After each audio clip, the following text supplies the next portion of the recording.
La idea es comentarles sobre un proyecto que desarrollamos en la década del 90, sobre fines del 90, y la idea es seguir en una secuencia, dale dando nomás, comentarles qué fue el proyecto Energía, su marco de referencia, por qué nació, cuáles fueron los aspectos claves, para después entrar en detallar la forma que se implementó y los resultados obtenidos. Después, cualquier cosa, hacemos algún análisis de una posible conclusión. Digamos entonces, ¿qué fue el proyecto de Energía de Pioneer? Básicamente una iniciativa destinada a levantar la principal restricción que se identificó en aquel momento, estamos en el 96-97, para incrementar la productividad ganadera. Y fue básicamente la producción, conservación y suplementación con sorgo granífero como un instrumento para levantar esa restricción que se identificó. Una breve, detenernos un poco en el marco de referencia de la época. Era una época en la cual se dieron una serie de cambios en la regla de juego para la comercialización de terneros, básicamente, que tenían una variación muy importante en su precio, coeficiente de variación de más del 70%. Era muy difícil armarse para producir algo con esa variación de los precios. Pero se iba generando una mayor demanda interna y básicamente Argentina y Brasil tenían un déficit muy importante de terneros. Habían pasado un proceso de liquidación de stock. Uruguay ingresó al circuito naftóxico, había ingresado en el 96, con lo cual se desencadenó un incremento muy fuerte en la faena y por lo tanto en la demanda de terneros. Y eso se dio en un contexto de una asimetría muy importante en la adopción de tecnología entre los sectores. La lechería dirigiendo esa adopción y en el último eslabón el sector más refractario a los cambios por una cantidad de razones, que era el sector criador.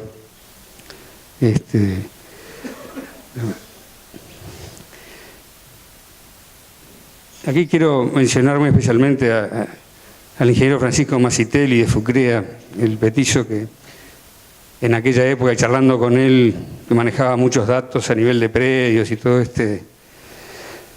tenía muy claro que el gran tema era la disponibilidad de energía en los sistemas y básicamente en invierno.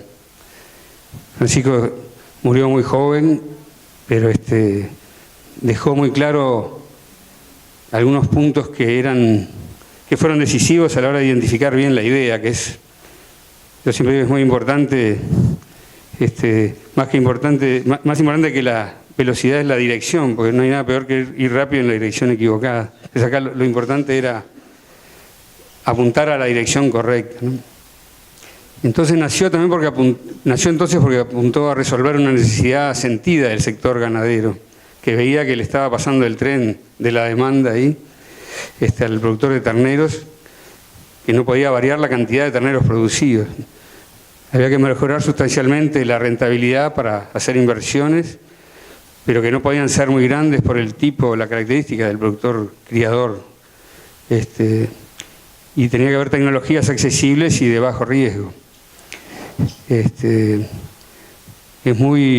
Sobre todo en aquella época se hablaba mucho se llegaba a decir que el que invertía se fundía. Era una frase.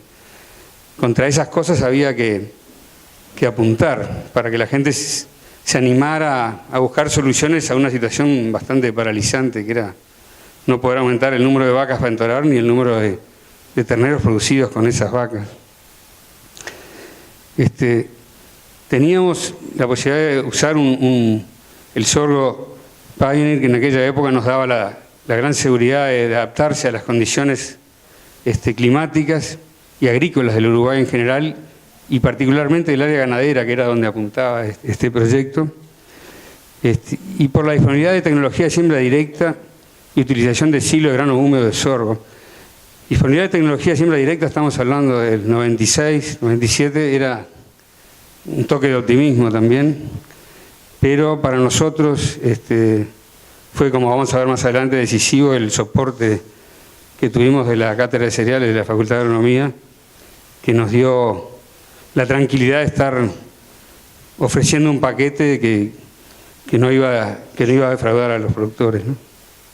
Bueno, hacia la interna hubo que hacer un lindo esfuerzo para convencer a la gente de la empresa para que invirtieran en una inversión para un país chiquito y una estructura chica, una inversión bastante grande en vehículos, contratación de técnicos y eso, que hubo que venderla hacia adentro, y por suerte hubo receptividad y mucho apoyo finalmente para el desarrollo del proyecto, porque en el fondo, como van a ver, se trata de un paquete que genera una torta de costos, que son las ganancias de las empresas involucradas, y la semilla en ese total es un porcentaje básicamente menor. O sea, se hacía ganar a mucha gente para poder ganar nosotros en la venta de semillas, digamos.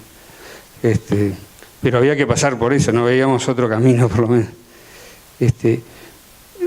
Hubo una actitud que permitió nacer el proyecto que fue clave, de instituciones tan relevantes en este aspecto como el Plan Agropecuario, con el cual organizamos charlas en casi todo el país para la difusión del paquete tecnológico. Con la Facultad de Agronomía, como dije, nos dio un soporte muy importante, interactuamos mucho, pero nos dio la seguridad de estar haciendo, como dije, una propuesta sustentable. Tenía que aparecer un agente financiero, porque sabemos que las finanzas, en general el sector criador, están en un equilibrio muy precario y delicado, de que no convenía afectarlo, y se convenció de esa institución financiera y un sistema de distribución que en aquel momento era Agrosan. Y además nació porque lo veíamos como algo sustentable al incorporar el sorgo en un esquema, estaba en un esquema de rotación con praderas y verdeos, digamos. No parecía descolgado de la nada. Entonces, era la búsqueda de un impacto en la rentabilidad con bajo costo, que venía a través del incremento en la tasa de procreos, en la disminución de la edad en Tore. Permitía el destete precoz a costos accesibles. El destete precoz también era algo que recién se empezaba a proponer como una herramienta que hoy es muy utilizada y ha permitido a los que la usan cambiar cualitativamente sus tasas de procreo. Evidentemente se aumentaban los kilos de carne por hectárea, y hubo gente que se involucró incluso en la invernada de lanares, especialmente de corderos, ¿no? Entonces, ¿cuáles fueron los aspectos claves de algo que consideramos exitoso? Porque en 3 años se llegó a casi 30.000 hectáreas de siembra de sorgo. En ese contexto que sin internet y tantas cosas que hoy hubieran facilitado mucho las cosas, era importante definir qué fue lo clave para que esto prosperara. Y básicamente el hecho de que se considerara un paquete llave en mano del cultivo de sorgo granífero en las áreas ganaderas. Una presencia muy fuerte de Pioneer y su servicio técnico y su sistema de distribución en las zonas objetivo, y todo el acceso a una red que incluía servicios de contratistas de maquinaria para labores de siembra, cosecha y ensilado. En aquella época no era andando por Durazno, por esos lados, no había ni talleres, ¿no? Eran 3 veces menos área agrícola que en este momento, lo cual obviamente ha generado mucho mayor disponibilidad de todos los servicios. Hoy sería bastante más fácil hacerlo. Pero en aquel momento era casi artesanal la posibilidad de establecer el paquete, como esas fueron evidentemente las cosas claves para lograr que anduviera la cosa. Yo creo que lo más importante es dar paso a que Andrés da Costa les comente cómo se implementó eso, porque lo que se hizo primero yo creo que es la parte fácil de la cosa, que es decir lo que hay que hacer. Siempre después hacerlo, siempre es el el tendón de Aquiles de casi todos los proyectos, y eso fue lo que logró Andrés con su impronta y la gente que convocó. Por lo tanto, creo que es lo más importante. Y después, al final retomamos para las conclusiones, pero la idea me parece central a recoger es que con ideas claras, decisiones que estén alineadas con esos objetivos, es posible remover muchas resistencias que normalmente tiene cualquier cambio, y este era un cambio bastante importante, y los resultados no se pudieron ver hasta el final del proyecto, que era 5 años, porque hubo cambios a nivel institucional. La empresa DuPont compró a Pag, se dio una cantidad de situaciones con los cuales nosotros quedamos con esto trunco, pero creo que es razonable suponer que el objetivo final, que era en torno a las 50, 60 mil hectáreas al 5.º año, es probable que se hubiera conseguido, no lo sabremos, pero la tendencia era bastante clara en ese sentido, y la tasa de adopción era también muy importante. Bueno, los dejo con Andrés para que les cuente. Como comentaba Daniel recién, se fue elaborando, se armó el proyecto. Este proyecto lo que pretendía era, como decíamos recién, era el suministro de la energía en un periodo del año, en el invierno, que cubriera ese déficit bajo la forma de una suplementación y que estuviera instrumentado en un sistema sostenible, como se dice ahora, sustentable, bajo una rotación con verdeos y pasturas. Básicamente esa rotación pasaba por un año de verdeo y un par de años de una pastura altamente productiva y de corto ciclo, por llamarlo así, que sería básicamente trébol rojo y ryegrass. También teníamos claro que con una superficie muy chica y con una inversión menor se podía lograr un impacto muy fuerte. Los números en el proyecto así lo indicaban, y después lo vimos en la realidad, y eso realmente fue así. Entonces teníamos claramente definidos, teníamos, como decíamos Daniel, un presupuesto para trabajar 5 años. Lo que nos enfrentábamos era a cómo llevar eso del papel, que era más lo que se usaba que lo que se usa ahora, a la realidad. Por ahí teníamos que, primero que nada, asegurarnos de un paquete tecnológico que no fuera un paquete tecnológico importado y metido a presión, y eso ya podía hacer presumir de que íbamos a tener algún nivel de fracaso, por lo menos. Entonces, el primer paso, que fue, como se dijo recién, fue conversar a fondo con la Facultad de Agronomía. Hicimos un acuerdo verbal, ¿verdad, Tato? Y fuimos adaptando un paquete siempre sobre la base de elementos sencillos y operativos. Entonces, ahí se estaba ya trabajando con siembra directa. Básicamente, armamos algo para siembra directa, pero sabiendo que en el contexto general la siembra directa iba a ocupar un porcentaje al principio menor y después mucho mayor. No podemos perder de vista en ningún momento de esto, que estábamos haciendo un foco agrícola-ganadera en una zona netamente ganadera, donde la agricultura, salvo en zonas de arroz, que podían trabajar en arroz, prácticamente no existía, ni tenía la intención, ni el conocimiento, ni los medios para realizarlo. Por otro lado, como también se comentó recién, había que llegar a la zona ganadera. Y había que llegar comercialmente para poder ofrecer el paquete, pero había que mostrarlo desde el punto de vista de la esencia técnica de qué es lo que se buscaba y lo que se podía lograr. Por eso también se logró hacer un acuerdo muy importante, donde recibimos todos un apoyo muy, muy grande del Plan Agropecuario, donde organizamos charlas en todas las zonas foco del proyecto, donde se explicaba en qué consistía el proyecto y cuál era el impacto que tenía, cuáles eran sus fortalezas y cuáles eran sus debilidades, en qué cosas podíamos tener mucha confianza y en cuáles teníamos que tener mucha precaución para que el resultado que asumiera el productor fuera lo que nosotros pretendíamos o lo que pretendía el proyecto. Con esos dos elementos teníamos una forma bastante importante ya de saber qué hacer y cómo llegar.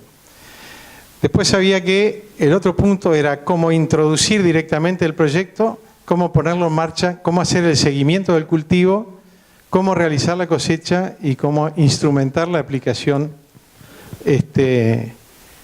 del producto que era el silo de grano húmedo. Seguramente ustedes recuerdan que, digamos, un chorizo de silo de grano húmedo en esa época no existía y menos en el área ganadera. Definimos de armar un equipo de servicio técnico, que en el primer año fueron 4 técnicos.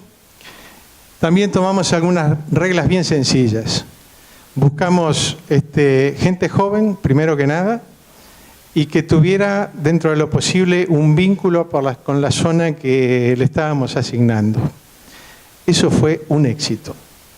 Realmente la gente que entró ya desde ese primer año se sacó los zapatos, se puso descalzo, se puso la camiseta y llegó a la gente, entendió a la gente y pudimos realmente pegar un avance muy grande.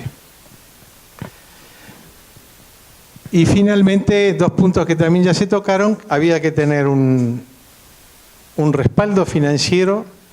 Estaba por un lado lo que pudiera financiar directamente la cadena de distribución, por otro lado lo que definieran los productores en poder financiar por sí mismos, y por otro lado el acuerdo que se hizo con un banco, que en esa época fue COFAC, para levantar la restricción que pudieran tener determinados productores o que no estuvieran dispuestos a tomarla en ese momento.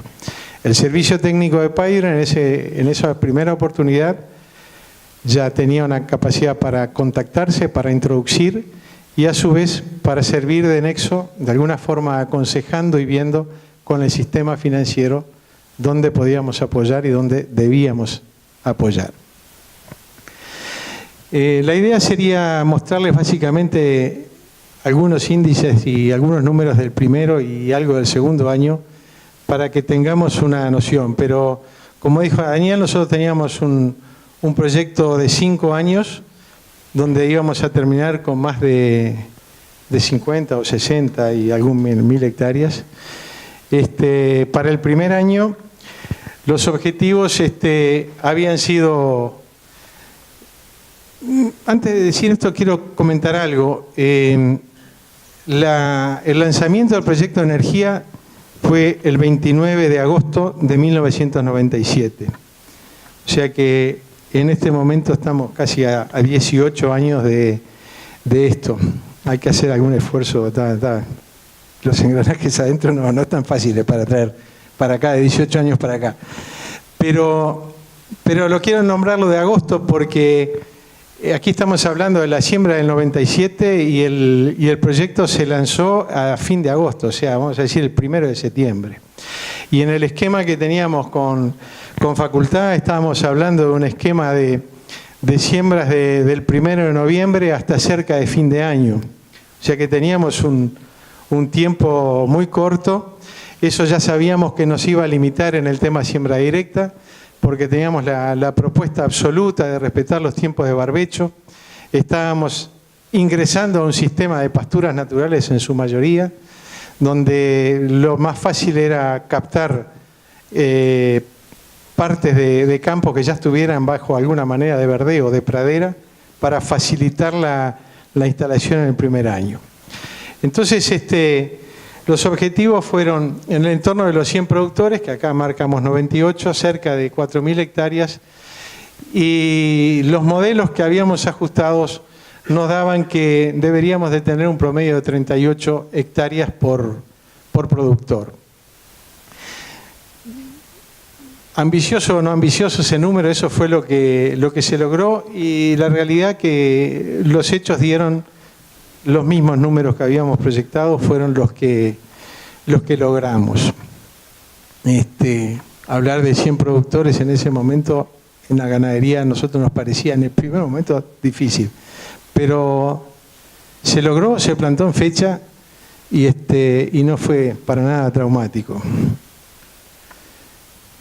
Un poquito más de detalle en el tema, que esto nos permitía después ir ajustando a ver cómo veníamos con las cosas, porque introducir el sorgo, sabíamos que el sorgo, básicamente, después hablaremos algo, era el Pioneer 8419, era y es todavía, digamos, un sorgo que tiene muy buenas condiciones para adaptarse. Pero había que adaptar a nuestro clima y suelos, ¿verdad? Pero había que ver si los sistemas que estábamos usando de siembra y densidad de siembra y de forma de implantación eran los correctos o no. Por ejemplo, también hicimos un acuerdo con Bayer, ya en ese momento se aplicaba, no sé si tú te acuerdas, Tato Gaucho, en la línea, estábamos hablando de suelos en ganadería que no queríamos correr los menos riesgos posibles. Fíjense que en estos serían los técnicos, digamos. La variación de las hectáreas promedio es muy baja. La dispersión de las superficies siempre fue muy ajustada a ese modelo. No tuvimos grandes productores que hicieron 200, 300 hectáreas. Tuvimos algún empresario que hizo por Sarandí, allí me acuerdo uno de 240 hectáreas, pero lo hizo para vender a distintos predios. O sea que el ajuste del promedio de superficie fue realmente muy, muy exacto. La venta de semilla que logramos daba para 4.179 hectáreas. Nosotros teníamos ajustado, sobre todo para siembra directa, si yo no recuerdo mal, era entre 420 y 460 mil semillas por hectárea. Después, en la realidad, lo que se sembró con esas semillas fueron 3.800 hectáreas. Y esta última columna la queríamos mostrar porque refleja realmente, esto es lo que cosechamos, ¿verdad? 3.645 hectáreas de las 3.800 plantadas. O sea que tuvimos un 4% de la pérdida del área plantada a la cosechada. Eso nos dio la seguridad que estábamos pesando firme, que estábamos trabajando con un híbrido que funcionaba y con un paquete de insumos y tecnológico con seguridad. Este cuadro para nosotros fue muy importante en las decisiones de ajuste para el siguiente año. Esto es un mapa casero, ¿no?, de otra época.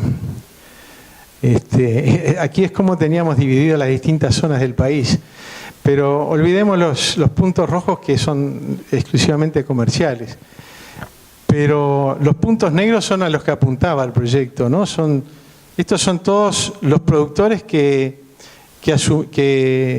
con los cuales asumimos el contrato del primer año, ¿no? Acá tenemos, si yo no estoy mal, el norte de Flores, Durazno, Tacuarembó, Rivera, La Valleja, acá Florida, La Valleja, Cerro Largo. No tuvimos el primer año, no sé realmente, no me recuerdo la causa, pero Rocha, que después pegó un salto interesante, pero se ve que no lo supimos trabajar.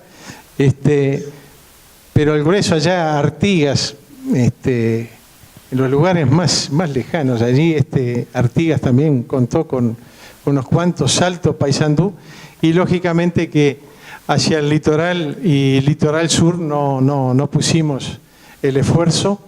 Esto queda claro, nos clarifica a nosotros de que a lo que apuntábamos fue lo que estábamos logrando. Esto es la siembra también del 97 con cosecha del 98. Teníamos que evaluar también qué es lo que había pasado con el tema del banco, ¿verdad? Y resulta que nos llevamos una sorpresa.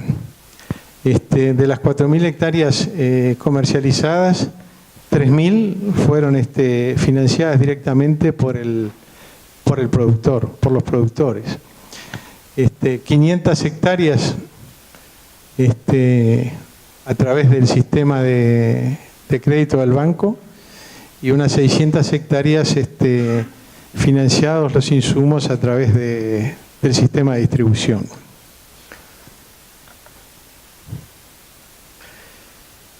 Y era el otro punto de la parte de ajuste, que era el sistema de laboreo. Yo diría que acá deberíamos, no digo que sumar linealmente, pero esto ya nos estaba marcando una tendencia de 1.000 hectáreas, o sea, más o menos la cuarta parte, ya empezaba con la siembra directa. Esto fue creciendo después, y 2.800 hectáreas en siembra convencional. Como les comentaba hoy, no era sencillo arrancar en siembra directa con un porcentaje muy alto por las condiciones en las cuales nos encontrábamos, por los plazos y por la estructura comercial, con la estructura de maquinaria agrícola. Esto tal vez nos da un minuto para comentar otro punto que me quedó colgado hace unos minutos, que podíamos transmitir, podríamos financiar, podíamos tener los insumos, pero había que plantar, seguir, pulverizar y cosechar y embolsar. Y como dijo Daniel, esa no era una época agrícola en esa zona. Hoy estamos con equipos de empresas contratistas de maquinaria agrícola muy buenas, muy grandes, muy chicas, de todo tipo, y diseminadas en todo el país. En ese momento no existían. La realidad es que existía muy poco. Y la gente del servicio técnico, entre su gran responsabilidad, tenía encontrar y desarrollar y apoyar a gente que estuviera dispuesta a colaborar con el sistema. Y después que estuviera instalado, había que hacer el seguimiento del cultivo y la coordinación de la actividad para llegar en tiempo y forma. Ayudamos a través de Pioneer a la introducción de máquinas de quebrado y embolsado de grano húmedo. Apoyamos los sistemas, no sé si te acuerdas, Daniel, de inoculación para acelerar los procesos de fermentación. Se buscó acuerdos, vino hasta alguna gente americana por el tema de las bolsas, que realmente se estaban haciendo importadas. Apareció un fabricante uruguayo que hoy está, que es Takata, creo que es así, que empezó a fabricar ese tipo de bolsas. Esa fue una gestión muy importante y que fue clave para poder hacerlo, y que la persona, la empresa que lo iba a recibir, el productor que lo iba a recibir, generara la confianza y la seguridad que las cosas iban a hacer, y se pudieron hacer. De las 3.645 hectáreas, sacamos 5.200 kilos de silo de grano húmedo. Si bien la palabra ahí estimado puede sonar a algo estimado, yo diría que es una estimación muy cerca de la objetividad, porque nosotros contábamos en Pioneer en ese momento con varios tolvas que podíamos enganchar en las camionetas de los técnicos que estaban equipadas con balanza.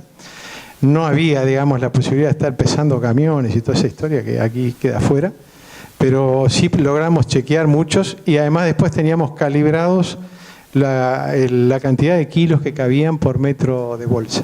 O sea que este es un dato muy pesado, es un dato más alto que lo que nosotros teníamos presupuestado en el proyecto, el rendimiento, y también nos dio la seguridad de que estábamos pisando firme con la idea, con el paquete, con el material genético y con la operativa.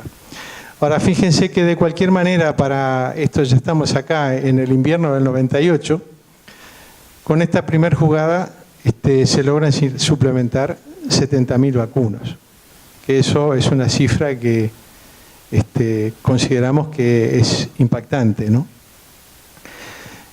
No tengo claro ahora, no recuerdo los costos, pero me parece, Daniel, que estábamos en torno de 60, 56, 60 o menos dólares por tonelada de silo de grano húmedo metido dentro de la bolsa, ¿verdad?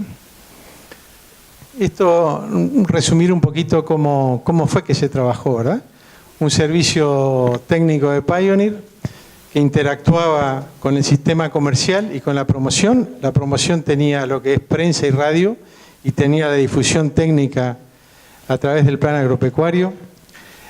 En la parte técnica, una cosa era la parte técnica del proyecto en sí y la otra que era muy importante era el silo de grano húmedo, porque era un producto que se desconocía. En esto jugó un rol muy importante el ingeniero Choclin, que era la persona que realmente tenía más experiencia, ¿verdad, Amalia?, en el país en este momento, y colaboró con, yo no recuerdo si él realmente pertenecía a la fila del plan agropecuario o no, pero colaboró fuertemente, no pertenecía, creo que era la Sociedad Río Negro, ¿no? Rural de Río Negro, exactamente. Pero participó en muchísimas y fue un respaldo muy importante para asegurarnos y para transmitir a quien tenía que comprar el sistema de que el tema iba a funcionar. A su vez, el servicio técnico de Pioneer, como decíamos, con el área técnica y con la Facultad de Agronomía, y a su vez interactuaba con toda la parte operativa, con los contratistas de maquinaria, y como decíamos hoy, retroalimentaba el sistema de financiación a través de la información y el seguimiento que podía hacer este servicio. Y el sistema comercial estaba, en este primer año fue prácticamente todo manejado a través de los distribuidores. En el segundo año, después lo vamos a ver, el servicio técnico de Pioneer también tenía una actividad muy directa para la parte comercial. Seguimos. Esto lo traemos acá porque ya estamos en la siembra del 98 y a pesar de que hay mucha flecha, hay mucho circulito, me parece que lo importante es esta cascada que hicimos acá, ¿verdad? Esto fue lo que desencadenaba el potencial de crecimiento del proyecto. El primer año teníamos que armarlo, chequearlo y ver cómo funcionaban todos los resortes que teníamos en marcha. Y chequeado esto, el segundo año pegamos un salto muy grande a través de esta red de asistencia técnica.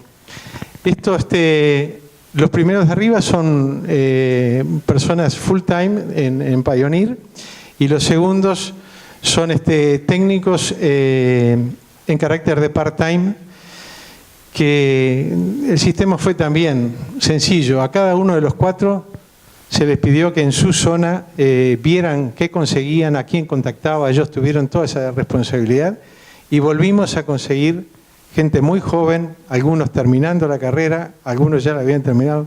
Capaz que hay algunos acá, no sé, yo no veo mucho, pero pasa a menudo que nos encontramos con gente porque fueron unos cuantos. Y eso permitió, esa cascada permitió crecer en forma exponencial. Por otro lado, crecimos en la parte de soporte técnico. A través de FUCREA también se generaron algunas jornadas de aquellas de porteras abiertas donde estábamos con productores de Proyecto Energía. Y ya se comenzó también a contactar especialistas, como puede ser, ya en ese segundo año arrancamos con un programa más ambicioso, pasar la frontera de dejar el silo adentro de la bolsa a ofrecer la posibilidad de decirle y acordar con el productor cómo usarlo, a qué categorías y cómo darlo. Si bien teníamos bases, el 1, 1,5, y decíamos, pero bueno, si alguien quería hacer un plan nutricional de acuerdo a su necesidad, me acuerdo, era Lucía Piaggio, ¿verdad? Una nutricionista muy reconocida, con la cual le podíamos ofrecer esa otra alternativa al productor. Y aquí ya, tanto el servicio técnico como la red de asistencia, ya no solo tenían la posibilidad de introducir, asesorar, hacer el seguimiento del cultivo y la coordinación de la operativa, sino que también ya empezaron a interactuar en el área comercial. Esto, en resumen, lo que nos dio fue el siguiente potencial. Entre el servicio técnico interno y el RAT, la red de asistencia técnica, nosotros logramos inmediatamente un potencial de atender 480 productores.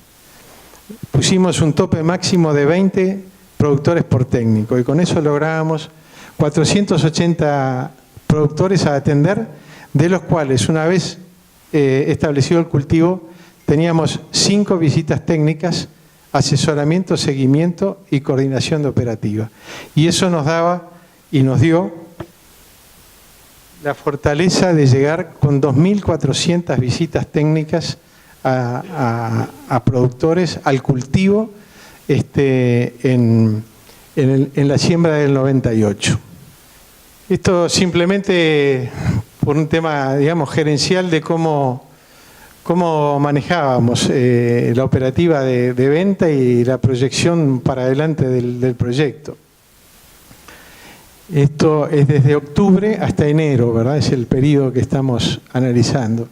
Lo que está en violeta fue la semilla que se fue prevendiendo, o sea, las hectáreas que se fueron prevendiendo. Nosotros manejamos una base de datos que fuimos armando con toda la información que llegaba de gente visitada, donde proyectábamos con un nivel alto o medio las expectativas que teníamos con determinado grupo de que iban a concretar un negocio. Y la raya, el gráfico azul, es lo que realmente se concretaba, y el verde arriba era la sumatoria de la preventa, el posible más los concretados. Y como ven, en la siembra del 98 ya logramos pasar si yo no acuerdo mal, me parece que fueron 23, o no, 18.000 y alguna hectárea. 18.000 y alguna hectárea. Pasamos si quieres. También es un cuadro resumen. El total, porque acá en este segundo año incluimos un acuerdo con productores de Conaprole, llegamos a 18.300 hectáreas, de las cuales 13.800 fueron exclusivamente en el área ganadera. La cantidad de productores, hoy hablábamos que teníamos un potencial con eso que habíamos armado de 480, fueron 414 productores. Y se pasó a 600 y pico con la introducción del convenio con Conaprole. Y las superficies otra vez se volvieron a quedar ajustadas. Fíjense que 29, 30, 31, 34, 34, 33 y 29 con lo de Conaprole. El modelo se siguió repitiendo sin alteraciones. Como resumen, entonces, aquí esto fue una transferencia de tecnología, una tecnología generada en nacional, y llevada adelante con mucha fuerza, con yo diría, un excelente servicio técnico de Pioneer.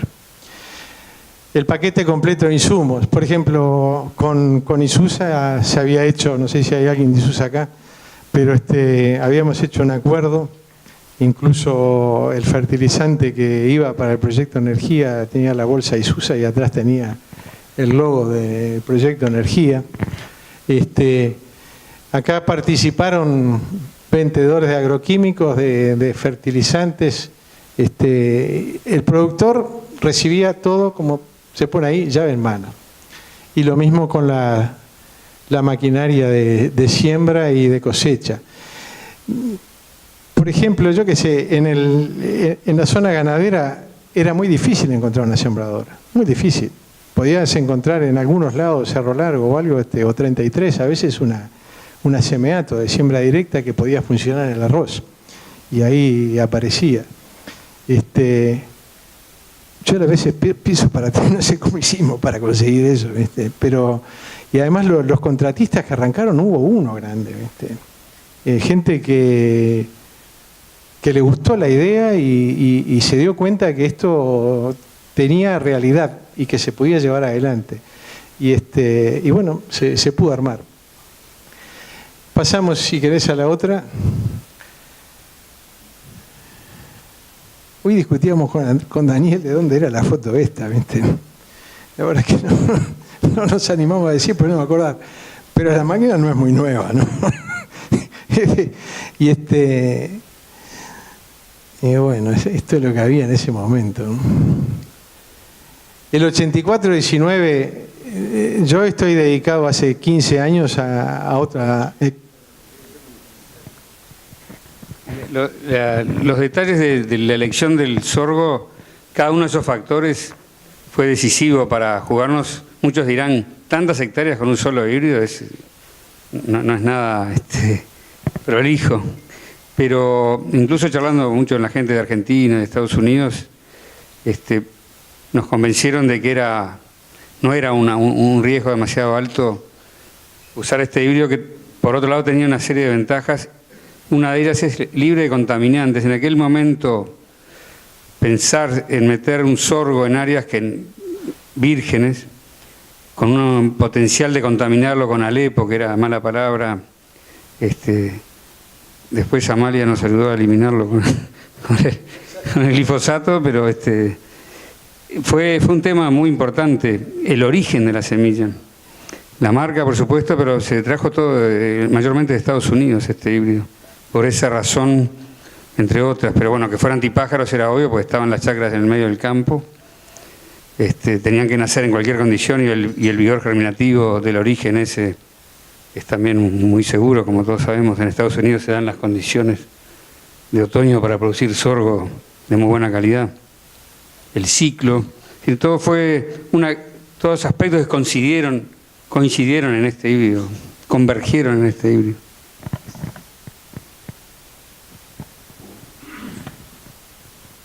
Bueno, más o menos eso era lo que queríamos comentar, y yo les estaba empezando a decir de que yo hoy hace 15 años estoy en otra actividad, en el tema de la maquinaria agrícola, pero recorro mucho el país y recorro mucho la zona ganadera y recorro estas zonas que tuvimos, y yo sigo viendo el 84-19. Y la verdad que creo que no me equivoco, lo tengo en la vista muy registrado, y lo sigo viendo. Veo cultivos en 33, en Cerro Largo, lo he visto en Tacuarembó. Y bueno, como para terminar, mostrarles algunos de los datos de calidad del producto que estábamos comercializando, ¿no? Proteína cruda de 7 a 7,28, digestibilidad 81-84, pH 4 a 4,72, y tenemos algún otro valor en energía neta, mantenimiento y de lactancia y de engorde, ¿no? 2 megacalorías, 1,6 y 0,8. No sé, Daniel, si querés hacer algún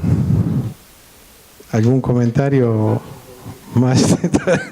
No, había que darlo de comer en forma inmediata. Eso fue otra cosa. También aparecieron algunas empresas que construyeron maquinitas de 3 puntos para dar el silo. ¿Cómo se daba?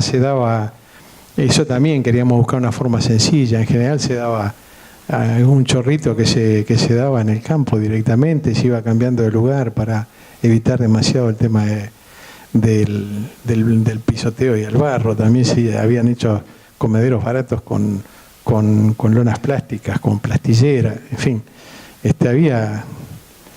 Hubo que luchar mucho con el tema de los peludos y con esas cosas, con los chorizos. Hoy sigue válido, esas cosas son complicadas. Tuvimos algún problema de granizo en un caso que nos perforó las bolsas. Había que estar atentos para tapar enseguida.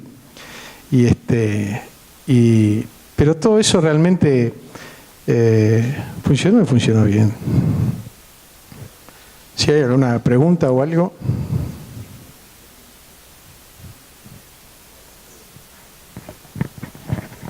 Bueno, esto es todo, no sé, están todos medio cansados seguramente de todo esto. Yo quería personalmente agradecer la oportunidad a Damián de habernos invitado, y bueno, no sé si hay algún comentario, alguna pregunta.